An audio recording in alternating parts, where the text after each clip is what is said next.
അപ്പോ അതിലെന്തോ സത്യമുണ്ട്. സ്ത്രീ വിഷയം കാരണമാണ് മൂപ്പർ നാട് വിട്ടതല്ലേ? ദേ വൃത്തിയോട് പറയല്ലേ മനുഷ്യ, ആ ടൈപ്പ് അല്ല ഇടിയേട്ടൻ. ആ ആണെങ്കിലും എനിക്കൊന്നുമില്ല, നിങ്ങളല്ലേ അനുഭവിക്കുന്നത്. കുന്നത്തൂര ഗേറ്റിന് മുമ്പിൽ വല്ല പെണ്ണുങ്ങളും വന്ന് ഗർഭസത്യാഗ്രഹം തുടങ്ങരുത്, അത്രേ എനിക്ക് പറയാനുള്ളൂ. പറഞ്ഞു വരുമ്പോഴേ അത് നമ്മുടെ പെങ്ങളുടെ വീടാണല്ലോ, അവൾക്ക് നാണക്കേടാവും.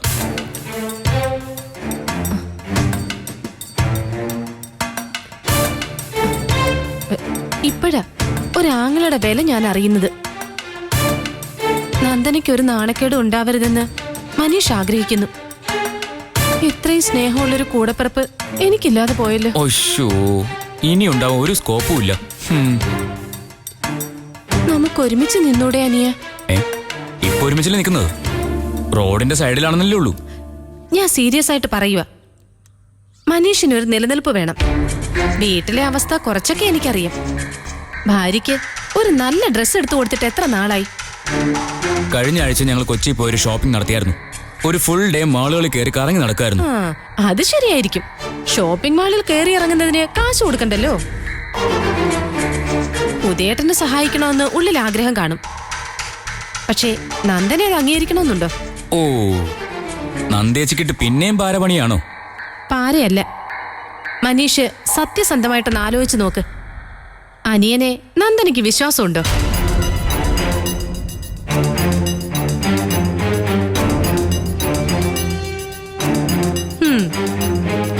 ഇല്ലെന്നുള്ളതാണ് വാസ്തവം. പക്ഷേ എനിക്ക് വിശ്വാസമുണ്ട്. അല്ലെങ്കിൽ വിശ്വസിക്കാൻ ഞാൻ തയ്യാറാണ്. ഒരു ധാരണയിൽ മുന്നോട്ട് പോയാൽ നമുക്ക് രണ്ടുപേർക്കും ഗുണമുണ്ടാവും. ഞാൻ എന്ത് വേണമെന്നാ? അതൊക്കെ പറഞ്ഞുതരാം. കുന്നത്തൂരെ ഏതെങ്കിലും ഒരു ബിസിനസ്സിൽ മനീഷ് കയറി പറ്റണം. തുണിക്കടയാണ് ബെസ്റ്റ്. ഒരുപാട് സാധ്യതകളുണ്ട്. പല സെക്ഷനിലുള്ള കച്ചവടമല്ലേ, ചോർത്തിയെടുക്കാൻ ഇഷ്ടം പോലെ പഴുതുകളുണ്ട്. മനീഷ് വിചാരിച്ച ഈസി ആയിട്ട് കാര്യങ്ങൾ നടക്കും. ചുരുങ്ങിയ കാലം കൊണ്ട് ഈ ഗെറ്റപ്പ് ഒക്കെ മാറും. വെട്ടിപ്പ് നടത്താനുള്ള തന്ത്രങ്ങളൊക്കെ ഞാൻ പറഞ്ഞുതരാം. പക്ഷേ എനിക്കും അതിന്റെ ഗുണമുണ്ടാവണമെന്നേ ഉള്ളൂ. അപ്പോ കൈ കൊടുക്കല്ലേ?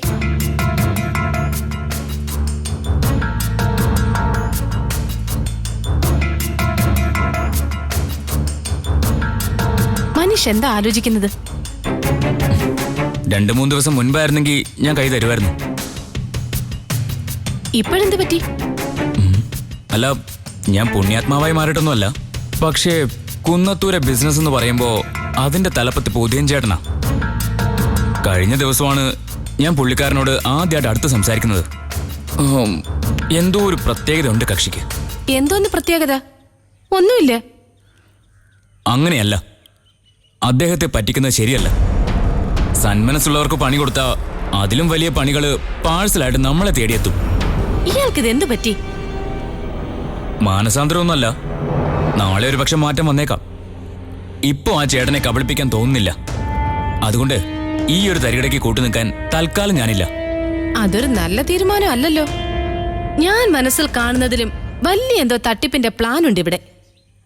ആ പദ്ധതി നടക്കില്ല നീയാ. അങ്ങനെ ഒറ്റയ്ക്ക് ഇയാൾ നേടണ്ട. ഒരു പ്ലാനും ഇല്ല. ഞാൻ പറഞ്ഞത് സത്യമാ. നന്ദനയുടെ ചേട്ടനെ ചൂഷണം ചെയ്യാൻ എനിക്ക് തോന്നുന്നില്ല. മനീഷായിട്ടൊന്നും ചെയ്യണ്ട. ഒന്ന് നിന്ന് തന്നാ മതി. ഒരാളായിട്ട് കാര്യങ്ങൾ ഞാൻ നടത്തിയെടുക്കാം. ബുദ്ധിമുട്ടാണ്. മാറ്റമില്ല? ഇല്ല. എന്നാ മനീഷ് കൂടുതൽ ബുദ്ധിമുട്ടേണ്ടി വരും. അതെന്താ? മറന്നുപോയോ? അന്നത്തെ ഒരു സംഭാഷണം ഓർമ്മിപ്പിക്കാം. ഒരു മിനിറ്റ്.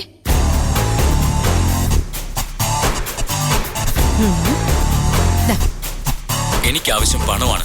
നന്ദനയുടെ ജീവൻ എടുത്തിട്ടായാലും ഞാൻ പണം സമ്പാദിച്ചിരിക്കും. എനിക്ക് എന്റെ ജീവിതമാണ് വലുത്. ഇപ്പോഴെന്ത് പറയുന്നു? നന്ദനയ്ക്ക് എന്തെങ്കിലും ഒരു ആപത്ത് വരുത്തിയിട്ട് ഇത് പോലീസിനൊന്ന് കേൾപ്പിച്ചാ മതി. പിന്നെ എന്തായിരിക്കും നടക്കുന്നതെന്ന് ഞാൻ പറയണോ?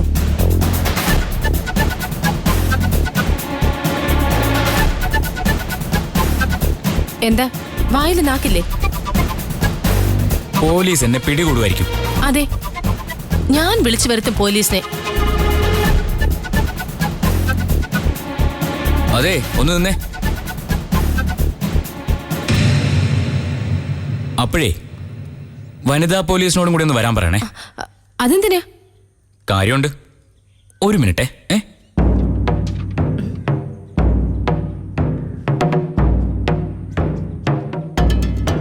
ഇതൊന്ന് കേട്ടെ. എനിക്കെപ്പോഴും വിലങ്ങ് തടി നന്ദനയെ. അവളെ ഞാൻ ഇവിടുന്ന് കെട്ടുകെട്ടിക്കും. ജീവനോടല്ലെങ്കിൽ കൊന്നിട്ടായാലും അവളെ ഞാൻ കൊന്നിരിക്കും. ആ കുറ്റം നിന്റെ തലയിൽ വെക്കും. ഇപ്പോഴെന്തു പറയുന്നു? നീ എന്നെ ചതിക്കായിരുന്നല്ലേ? പതുക്കെ പറ, ആരെങ്കിലും കേട്ടാ വേറെ വല്ലതും വിചാരിക്കും. ഇത് ചതിയല്ലേ ചേച്ചി? നിങ്ങൾ ഇങ്ങോട്ടൊരു ചൂണ്ടയിട്ടു, പകരം ഞാൻ അങ്ങോട്ടൊരു ചൂണ്ടയിട്ടു. കൊത്താതിരുന്നാ നമുക്ക് രണ്ടുപേർക്കും നല്ലത്. അതങ്ങ് ഡിലീറ്റ് ചെയ്ത് കള മനീഷേ. എന്തോ? ഞാനൊരു പെണ്ണല്ലേ, പ്ലീസ് ആ ശബ്ദം ഫോണിൽ നിന്ന് ഡിലീറ്റ് ചെയ്യ്. അതെ, അളിയന്റെ കയ്യിൽ നിന്ന് കഴിഞ്ഞ ദിവസം എനിക്കൊരു 5000 രൂപ കിട്ടേണ്ടതായിരുന്നു. ഞാനത് വാങ്ങിയില്ല. എന്താ കാരണം എന്നറിയാലോ? ആ പൈസ താ, ഞാൻ ഡിലീറ്റ് ചെയ്തേക്കാം. അത് 5000 രൂപയൊന്നും എന്റെ കയ്യിലില്ല. എന്നാ ഉണ്ടാവട്ടെ, അന്നേരം ആലോചിക്കാം. അപ്പൊ ഓക്കെ, ശരി. പോവല്ലേ, ഞാനൊന്ന് നോക്കട്ടെ. നോക്ക്.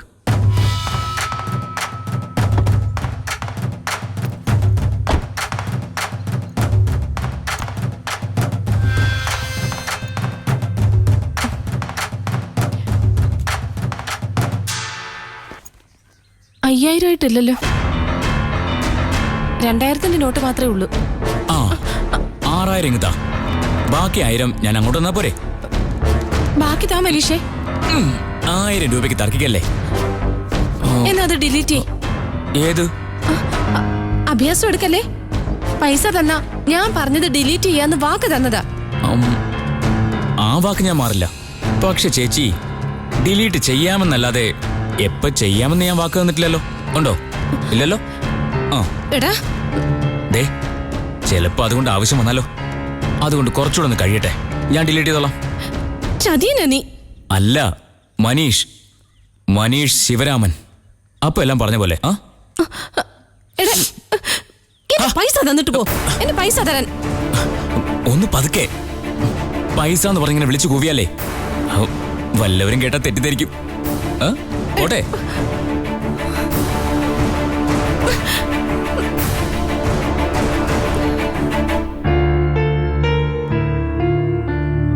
തുറന്നു പറയാലോ, ചായ ഉണ്ടാക്കാൻ നന്ദിനെ കഴിഞ്ഞേ മറ്റാരും ഉള്ളൂ. കഴിഞ്ഞ തവണ ഞാനിവിടെ വന്നപ്പോ കാർത്തിക ഒരു ചായ ഇട്ട് തന്നു. ചായയാണോ കാപ്പിയാണോ കട്ടൻ ചായയാണോ, ആകെ ഒരു ചവറപ്പായിരുന്നു. എന്നിട്ട് അമ്മായി ആ ചായ കുടിച്ചോ? കുടിക്കാതിരിക്കാൻ പറ്റുമോ? മര്യാദകേടാവില്ലേ? കുടിച്ചൂന്ന് വരുത്തി. ശരിക്കുവേ ആ വാഷ് ബേസിനിൽ ഒഴിച്ചു കളയാനാ തോന്നിയത്. പക്ഷെ ഇതാണ് ചായ. ഉദയേട്ടന്റെ ഭാഗ്യം. സഹധർമ്മിണിയുടെ കൈകൊണ്ടുണ്ടാക്കിയ നല്ല ആഹാരം കഴിക്കാലോ. ഉദയന്നൂരുണ്ടായിരുന്നപ്പോഴും ഇതുപോലെ തന്നെയാ ഞാൻ ചായ ഉണ്ടാക്കിയതും മറ്റുള്ള പാചകങ്ങൾ ചെയ്തതും. അന്ന് പക്ഷേ ആ ടേസ്റ്റ് ഞാൻ തിരിച്ചറിഞ്ഞില്ല നന്ദനെ. അതെങ്ങനെയാ? ജോലിക്കാര് സരസ്വതി ഉണ്ടാക്കിയത് കഴിച്ച് കഴിച്ച് രുചി അറിയാനുള്ള കഴിവില്ലാതായി പോയി നന്ദനെ.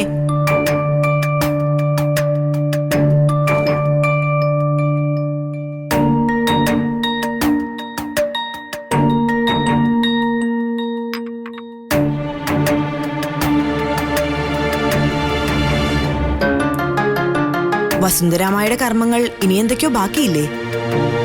ഇനി പ്രധാനമായിട്ടും ആണ്ടുശ്രാദ്ധമാണ്. പിന്നെ അസ്ഥി ഒഴുക്കണം. അതെവിടെയും തീരുമാനിച്ചിട്ടില്ല. വല്യമ്മാവൻ പറയും അതുപോലെ ചെയ്യണം. ഉദയന്നൂര് ഞാൻ എന്നും അമ്മയുടെ അസ്ഥിത്തറയിൽ വിളക്ക് വയ്ക്കും. ഇതുവരെ അതിനൊരു മുടക്കവും വരുത്തിയിട്ടില്ല. എനിക്ക് അസൗകര്യമുള്ള ദിവസങ്ങളില് രഘുവേട്ടനെ കൊണ്ട് അന്തിത്തിരി കൊളുത്തിച്ചിരിക്കും. മരിച്ചുപോയെന്ന് കരുതി നമുക്ക് മറക്കാൻ പാടില്ലല്ലോ, പ്രത്യേകിച്ച് അമ്മേ. അതുപോലെ അമ്മ കിടന്ന മുറി എല്ലാ മാസവും കഴുകി വൃത്തിയാക്കും, ചന്ദനത്തിരിയും കൊളുത്തി വയ്ക്കും. ആ മുറി കയറുമ്പോ അമ്മ കട്ടിലുണ്ടെന്ന് ഇപ്പോഴും എനിക്ക് തോന്നുന്നതന്നെ. വിദ്യാർത്ഥി വിളിക്കാറുണ്ടോ? പ്രതാപേട്ടനോ? പഴയതുപോലെ ഇപ്പൊ ഇങ്ങോട്ട് വരാറില്ല. നന്നായിന്ന് വിചാരിക്ക്. അശ്വിന്റെ ആദ്യത്തിന്റെയും പഠനത്തിന്റെ ആവശ്യമാണെന്നും പറഞ്ഞ് വിദ്യേട്ടത്തെ തമിഴ്നാട് കൊണ്ട് തള്ളിയിരിക്കുമല്ലേ പ്രതാപേട്ടൻ. കഴിഞ്ഞ കൊല്ലം വരെ ബാംഗ്ലൂരായിരുന്നു, ഇപ്പോ ചെന്നൈയില്. പിള്ളേരെ സഹായിക്കാനാണെങ്കി ഒരാളെ നിർത്തിയാ പോരെ. അപ്പൊ അതല്ല, വിദ്യേട്ടത്തെ ദ്രോഹിക്കണം, അതേ ഉള്ളൂ പ്രതാപേട്ടന്. വാസ്തവത്തിൽ അത് നന്ദനോടുള്ള ദേഷ്യ. എന്നോടെന്തിനാ ഇനിയും അശ്വിന്റെ അച്ഛൻ ദേഷ്യം കൊണ്ട് നടക്കുന്നത്? നന്ദനയുടെ സ്വത്ത് കിട്ടാത്തതിലുള്ള അരിശം, അല്ലാതെന്താ. വിദ്യേട്ടത്തെ അത് വാങ്ങിച്ചു കൊടുക്കണം, അതാ പ്രതാപേട്ടന്റെ ഉള്ളിലിരിപ്പ്. ഉദയനൂര് അമ്മയുടെയും സേതുലക്ഷ്മി നാത്തുവിന്റെയും വിൽപത്രം നന്ദനയുടെ പേരിലാണല്ലോ. അതിൽ പ്രകാരം അവരുടെ സ്വത്തിന്റെ 3/4 പങ്കും നന്ദനയ്ക്കുള്ളതാ. അത് പ്രതാപേട്ടന് കൈക്കലാക്കണം, അത്രേ ഉള്ളൂ. അതിന് വിദ്യേട്ടത്തെ ബലിയാടാക്കിയത് എന്തിനാന്നാ എനിക്ക് മനസ്സിലാവാത്തത്. ബലിയാടാക്കുന്നു അമ്മ അമ്മായിയോട് പറഞ്ഞോ? പറയണോ? ഊഹിച്ചൂടെ നന്ദനെ. പ്രതാപേട്ടന്റെ ഭാഗത്ത് 1% പോലും ന്യായമില്ല. നന്ദനയുടെ മുത്തശ്ശിയും കുഞ്ഞമ്മയും അവരുടെ സ്വത്ത് നന്ദനയ്ക്ക് തന്നു. അതിന് പ്രതാപേട്ടൻ എന്തിനാ കണ്ണുകടി? അങ്ങേര് നന്ദനയുടെ ആരാ? പറയുമ്പോ രണ്ടാനച്ഛനാന്ന് പറയാം. എന്നാ അതിന്റെ സ്നേഹമോ വാത്സല്യമോ തന്നിട്ടില്ലല്ലോ, ദ്രോഹിച്ചിട്ടല്ലേ ഉള്ളൂ. വിൽപത്രം തിരുത്താനും കത്തിച്ചു കളയാനും വരെ പുള്ളി നോക്കിയിട്ടുണ്ടാവും. അത് പറ്റാത്തോണ്ടാ അങ്ങനെയൊന്നും ചെയ്യാത്തത്. നന്ദനയ്ക്ക് കിട്ടിയ മുതല് പ്രതാപേട്ടന് ആഗ്രഹിക്കാൻ പോലും അർഹതയില്ല. നന്ദന അത് സ്വന്തം ഇഷ്ടപ്രകാരം കൈകാര്യം ചെയ്യും. എന്തു വേണമെന്ന് ആലോചിച്ചു വെച്ചിട്ടുണ്ടോ? ഇതുവരെ ആലോചിച്ചിട്ടില്ല, അതിനുള്ള സന്ദർഭം വരട്ടെ. മതി, എന്തിനാ ധൃതി? ഇവിടിപ്പോ നന്ദനയുടെ സ്വത്തോ പണമോ കൊണ്ടുവന്നിട്ട് അരി വാങ്ങിക്കേണ്ട ആവശ്യമില്ലല്ലോ. ഉദയേട്ടൻ ചോദിക്ക പോലും ഇല്ല എത്ര വസ്തുവുണ്ട് അല്ലെങ്കിൽ എത്ര രൂപയുണ്ടെന്ന്. പിന്നെ നാട്ടിലുള്ള സുമിത്രേച്ചിക്ക് എന്തെങ്കിലും കൊടുക്കണമെന്ന് നന്ദനയ്ക്ക് ആഗ്രഹം കാണും. കുറച്ചുനാൾ വളർത്തിയ സ്ത്രീയല്ലേ. കുറച്ചുനാളല്ല, 23 വർഷം ഞാൻ പനക്കലായിരുന്നു. സുമിത്രാമ്മയാണ് എന്നെ വളർത്തിയത്. ആയിക്കോട്ടെ, ആ ചേച്ചിക്ക് ന്യായമായത് കൊടുക്കണം. പിന്നെയും സ്വത്ത് ബാക്കിയുണ്ട്. രണ്ടമ്മാവന്മാരാ നന്ദനയ്ക്ക്. മൂത്തയാള് വെൽ ഓഫ് ആണ്. കുറച്ചു പരിങ്ങല് രഘുവേട്ടനാണ്. ഭർത്താവാണെന്ന് കരുതി പൊങ്ങച്ചം പറഞ്ഞിട്ട് കാര്യമില്ലല്ലോ.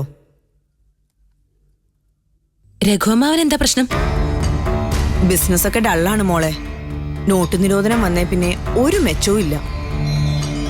കൺസ്ട്രക്ഷൻ വർക്ക് നടക്കുന്നില്ല. റിയൽ എസ്റ്റേറ്റ് ബിസിനസ് അതിന് മുൻപേ ക്ഷീണത്തില. അമ്മാവിന്റെ എക്സ്പോർട്ടിംഗ് ബിസിനസ് നന്നായി നടക്കുന്നുണ്ടായിരുന്നല്ലോ. അതും ഇപ്പൊ പഴയതുപോലൊന്നും ഇല്ലെന്നേ. പുതിയ പുതിയ പാർട്ടികൾ വന്ന് ആകെ മത്സരം ആ ഫീൽഡില്. കുറച്ചു പണം കയ്യിൽ നിന്ന് ഇറക്കിയ ബിസിനസ് മെച്ചപ്പെടുത്താം. അതിന് റെഡി ക്യാഷ് വേണ്ടേ? പറഞ്ഞു വന്നത് ഇത്രേ ഉള്ളൂ. ഉദയന്നൂർ കോവിലകത്ത് ഇപ്പൊ താമസം ഇളയമ്മാവനാ. ആ കോവിലത്തെ സ്വത്താണ് നന്ദനയ്ക്ക് അനുഭവിക്കാനായി കിട്ടിയിരിക്കുന്നത്. അതായത് രഘുവേട്ടൻ കൂടി അനുഭവിക്കേണ്ട സ്വത്ത്. എന്നാ കിട്ടിയതിലൊരു പങ്ക് രഘുമാവനോട് കൊടുത്തേക്കാന്ന് നന്ദനയ്ക്ക് തോന്നിയേക്കാം. വേണമെന്നല്ല ഞാൻ പറഞ്ഞത്. ചിലപ്പോ രഘുവേട്ടൻ സ്വീകരിക്കണമെന്നില്ല. എന്നാലും കൊടുക്കാമെന്ന് നന്ദനയ്ക്ക് തോന്നാലോ.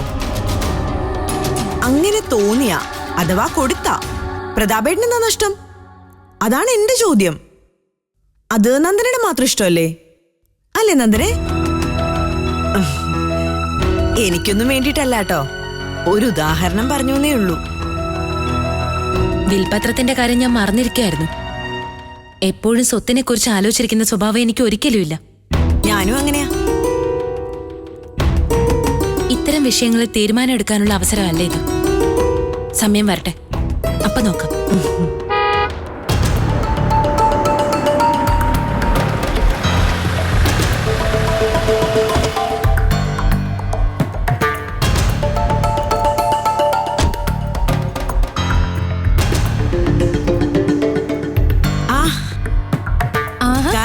ഇതാര് പ്രതിഭയോ?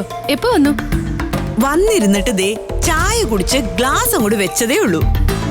കാർത്തികയുടെ കാര്യം ഞാൻ പറയുമായിരുന്നു. ഇവിടെ എപ്പോ വന്നാലും കാർത്തിക ഒരു ചായ ഇട്ട് തരും. അതാണ് ചായ എന്ന് ഞാൻ നന്ദനയ്ക്ക് പറഞ്ഞു കൊടുക്കായിരുന്നു.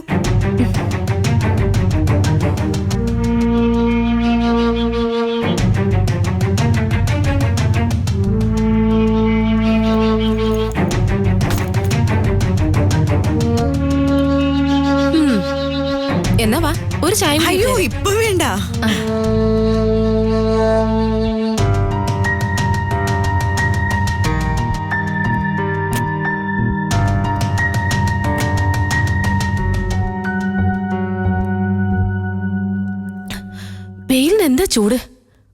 വൈകിട്ട് മഴ പെയ്യുമായിരിക്കും. പെയ്യട്ടെ, ഭൂമി ഇതുവരെയും തണുത്തില്ലല്ലോ. എന്തായിരുന്നു നന്ദനയുടെ സംസാര വിഷയം? ഉദയേട്ടന്റെ വീരസ്യങ്ങൾ വിളമ്പുമായിരുന്നു. കഴിഞ്ഞ ദിവസം രണ്ടുപേരും കൂടി എവിടെയോ പോയപ്പോഴേ ആരോ ചോദിച്ചൂന്ന് ഉദയവർമ്മയ്ക്ക് പ്രായം കുറഞ്ഞൂന്ന്. അങ്ങനെ ചോദിച്ചെങ്കിലേ അത് കണ്ണ് കാണാൻ വയ്യാത്ത ആരെങ്കിലും അത് ആയിരിക്കും. ശരിയാ. അല്ല, എന്റെ കാര്യം അവളൊന്നും പറഞ്ഞില്ലേ? പിന്നെ പറയാതെയോ? നല്ലൊരു ചായ ഇടാൻ പോലും കാർത്തിക്ക് അറിഞ്ഞൂടാന്ന്. നന്ദന അങ്ങനെ പറഞ്ഞോ? ആന്നേ. അതെ, ചോദിക്കാനൊന്നും പോവണ്ട. ഞാൻ കുത്തിത്തിരിപ്പുണ്ടാക്കിന്ന് വിചാരിക്കുമല്ലോ. കാർത്തികയുടെ മനസ്സിൽ വെച്ചിരുന്നാ മതി. ഒന്നും ഞാൻ മറക്കില്ല. ഓർത്ത് വെക്കാനുള്ള ലിസ്റ്റില് ഇതും കൂടി ചേർത്തു. എന്നിട്ട് ഈ പറഞ്ഞ പാർട്ടി എനിക്കൊരു ചായ ഇട്ട് തന്നു. എന്റെ ദൈവമേ, ചായയാണോ കാപ്പിയാണോ കട്ടൻ ചായയാണോ, എന്റെ തമ്പുരാനെ, വാഷ് ബേസിൽ ഒഴിച്ചു കളയാനാ തോന്നിയത്. ഒരു കണക്കിന് കുടിച്ചു തീർത്തു എന്ന് പറഞ്ഞാ മതിയല്ലോ. ആ പിന്നെ, ഞാൻ കൊണ്ടുവന്ന പച്ചില മരുന്നിന്റെ കാര്യം എന്തായി? തീർന്നോ? ഇല്ല, കുറച്ചുകൂടി ഉണ്ട്. ഇപ്പൊ കൊണ്ടുവരാം.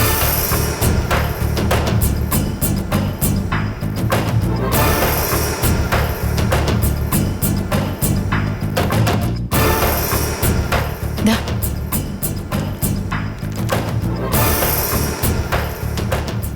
ആഹാ, ഇനിയും ബാക്കിയുണ്ടല്ലോ. ഇത് കൊടുക്കുന്നില്ലേ? ഉണ്ട്. ഇടയ്ക്ക് ചില ദിവസം മുടങ്ങി. പ്രതിഭയെ വിളിച്ച് ഞാൻ ചോദിക്കാനിരിക്കായിരുന്നു. മരുന്നിടയ്ക്ക് മുടങ്ങിയതുകൊണ്ട് ഫലമില്ലാതാവോ? ഞാനത് വൈദ്യരോട് അന്നേ ചോദിച്ചതാ. ഇടയ്ക്ക് മരുന്ന് മുടങ്ങിയെന്ന് വെച്ച് കുഴപ്പമൊന്നുമില്ല. ഓ, ആശ്വാസമായി. ഈ ഒരു ഡോസ് മുഴുവൻ അകത്ത് ചെല്ലണമെന്നേ ഉള്ളൂ. ആദ്യം ഞാൻ കൊടുത്തിരിക്കും. വലിയൊരു ഇടവേളയ്ക്ക് മരുന്ന് മുടങ്ങിയിട്ടൊന്നുമില്ലല്ലോ? ഇല്ല. എന്നാ കുഴപ്പമൊന്നുമില്ല. മരുന്ന് ഏൽക്കുമല്ലോ. വൈദ്യം ഗ്യാരണ്ടി പറഞ്ഞിരിക്കല്ലേ. പ്രകൃതിന്ന് നേരിട്ടെടുത്ത പച്ചില മരുന്നിന്റെ കൂട്ടാ. ഇതകത്ത് ചെന്ന കുട്ടികളുടെ കാര്യം ബ്ലോക്ക് ആവും. പിന്നെ കുഞ്ഞുങ്ങളുണ്ടാവുന്ന പ്രശ്നമേ ഇല്ല. അത് മതി. എന്റെ ചായ കൊള്ളില്ലെന്ന് പറഞ്ഞവളാ. അവക്കൊരു കുഞ്ഞിനെ ലാളിക്കാൻ കഴിയരുത്. ഈശ്വരാ, കൊണ്ടുവയ്ക്കട്ടെ.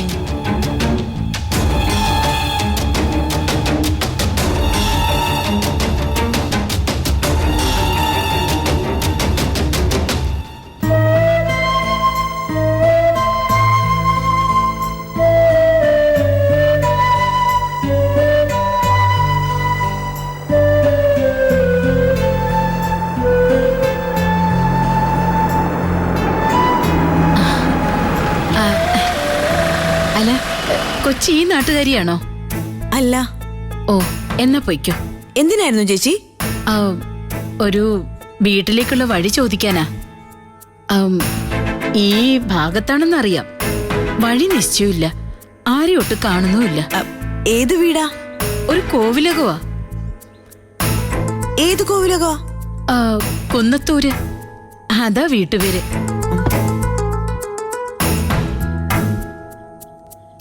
കുന്നത്തൂരോ? ആ, എന്താ അറിയാമോ? അവിടെ ചേച്ചിക്ക് ആരെയാ കാണേണ്ടത്? അവിടെ എല്ലാവരെയും അറിയാവോ? ചോദിച്ചെന്നേ ഉള്ളൂ. എന്നാലേ ആരെയും കാണാനല്ല, ഒരു ജോലി അന്വേഷിച്ചിറങ്ങിയതാ. കുന്നത്തൂര് ചെന്നാല് എന്തെങ്കിലും പണി കിട്ടുമെന്നറിഞ്ഞു. അത് ശരിയാ. ചേച്ചി ചെല്ല്, പണി ഉറപ്പാ. വീട് ഏതാന്ന് പറ. മെയിൻ റോഡിലൂടെ ആയിരുന്നു പോവേണ്ടത്.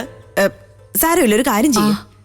ഈ ഇടവഴി ഇറങ്ങി ചെല്ലുമ്പോഴേ വലതുവശത്തൊരു വലിയ വീട് കാണാം. കൊച്ചവിടുത്തെ ആരെങ്കിലും ആണോ? അല്ല. എന്നാ ശരി.